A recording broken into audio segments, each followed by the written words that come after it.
Y aquí las glosas de hoy. Odebrecht recibió una multa de 50 millones de dólares por corrupción en Colombia. Mientras tanto, en Panamá no solamente todavía tienen obras, no solamente les pusieron una multa irrisoria, no solamente los han dejado no pagar y pedir más acuerdos de pago, no solamente no hay presos por el caso, no solamente no conocemos la lista de los coimeados, sino que ahora el Pleno de la Corte levantó la medida de secuestro sobre una finca cautelada por sospechas de que Frank de Lima la había comprado con plata proveniente de la corrupción.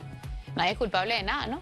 Luego nos rasgamos las vestiduras cuando nos meten en las listas oscuras.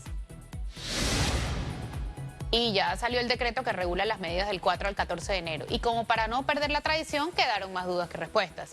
No aclararon si los casinos, juegos de azar y lotería podrán seguir operando o no.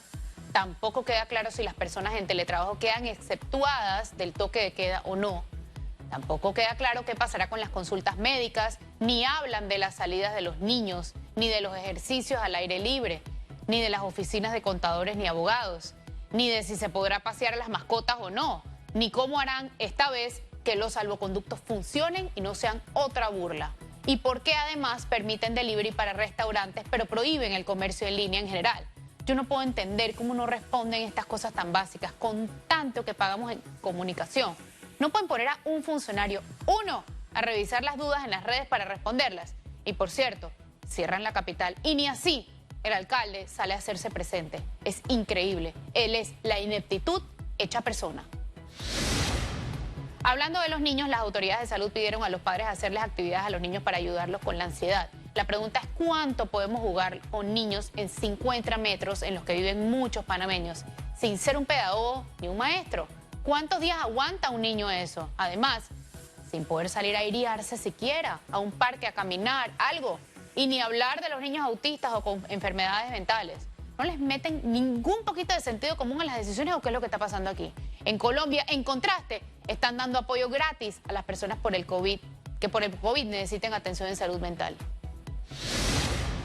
Y sobre la cuarentena, para el día de apel a aclarar que respondieran por lo menos, luego de pedir, restringir e imponer medidas a los ciudadanos, ¿qué va a hacer el gobierno a cambio? La responsabilidad era compartida. ¿Qué van a hacer con el transporte? ¿Cómo van a ayudar a los empresarios? ¿Qué gastos van a recortar? ¿Cómo van a mejorar la trazabilidad? ¿Cómo van a mejorar la entrega, el monto del bono si la gente no va a poder salir a trabajar? Plata hay, plata tiene que haber. Si nos endeudaron con más de 7.500 millones de dólares, plata tiene que haber. Ministro Alexander, ¿dónde está la plata? ¿Dónde está el plan? Y ministro Sucre, a ver si uno de estos días nos habla no solamente de cuánta gente se está muriendo en la casa, cuántos en salas, cuántos en UCI, cuántos sin llegar, de cuántas personas estamos hablando que le están dando tratamiento, qué tratamiento les están dando. También tiene que hablar de las miles de pruebas en cuarentena, donde en teoría nadie puede salir de la casa. ¿Cómo llegamos a 11.000 pruebas por día? También tiene que hablar de las vacunas. También tiene que hablar de las proyecciones con las que toman las decisiones. Con las medidas implementadas y anunciadas, por ejemplo, ¿cuándo esperan que baje o al menos deje de subir esto? Lo otro sobre la prohibición de salir a trabajar y por tanto cobrar es, nosotros no podemos trabajar, pero ellos sí van a seguir cobrando su salario íntegro. Eso no solamente es inconsistente, es injustificable, es injusto. Si van a pedir sacrificios, también tienen que sacrificarse ellos. Otra prueba, ministro Sucre, de que no estamos en el mismo barco.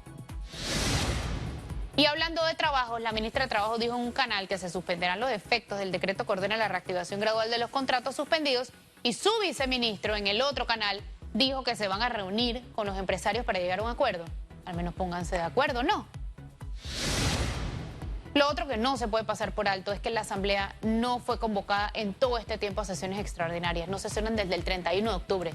¿Hasta cuándo el Ejecutivo va a gobernar por decreto y por resolución? Esto va de lado y lado. El Ejecutivo decidió gobernar por decreto para no pasar por la Asamblea, pero la Asamblea tampoco ha jugado ni un poquito su papel de contrarrestar y fiscalizar. Contrapeso, nulo. Y ni hablar de la Corte, que a 10 meses de la pandemia sigue sin pronunciarse acerca de la ilegalidad o no de estas decisiones. La institucionalidad está al garete, está al garete y la cancha está libre. Y en la última semana he visto al menos 5 comunicados fuertes de gremios. El de la Sociedad de Cardiología, que rechaza la contratación de cubanos y dice que es inaceptable que les estén pagando más a ellos que a los locales, a quienes ni siquiera les están pagando. Lo mismo pidió el director ejecutivo de Human Rights, que no seamos cómplices de violaciones de derechos humanos del régimen cubano.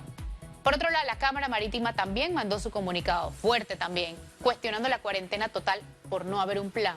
lo mismo que el CONEP sobre los vacíos legales del decreto laboral que abren la puerta a la discreción y arbitrariedades. También los hospitales privados sobre el cierre de los laboratorios y el de la Cámara de Comercio sobre el constante deterioro de la institucionalidad. ¿Qué tienen en común todos esos comunicados?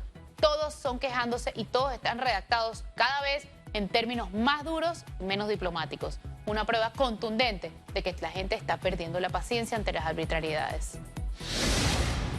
Y el tono chistoso del día, como para no llorar, fue el grupo de Martinelli llamando a protestas disque por nosotros y para defender la democracia. Defender la democracia que ellos pisotearon una y otra vez por 5 largos años. ¿Estarán protestando por su jefe? ¿O es que ustedes creen que ellos estarían protestando si no hubieran revocado el fallo que lo declaró no culpable y si no lo hubieran llamado a juicio otra vez? Por favor, pero qué mal estamos para que ellos se sientan con la autoridad moral de dar lecciones en este país. Y los saluditos van para el doctor Lau. Doctor, ¿los días de aislamiento en casa por COVID generan incapacidad laboral del seguro o no? ¿Y dónde se busca ese certificado de incapacidad? Más allá, ¿por qué no han comunicado nada de esto si son cada vez más las personas que lo preguntan? Y otros saluditos para el ministro de Cultura y el patronato del Teatro Nacional. ¿Todavía no van a anunciar sanciones para los que usaron el teatro como estudio de fotos personal? ¿Hasta cuándo la impunidad? ¿Hasta cuándo el peculado con el visto bueno de las propias autoridades? Estas fueron las glosas de hoy.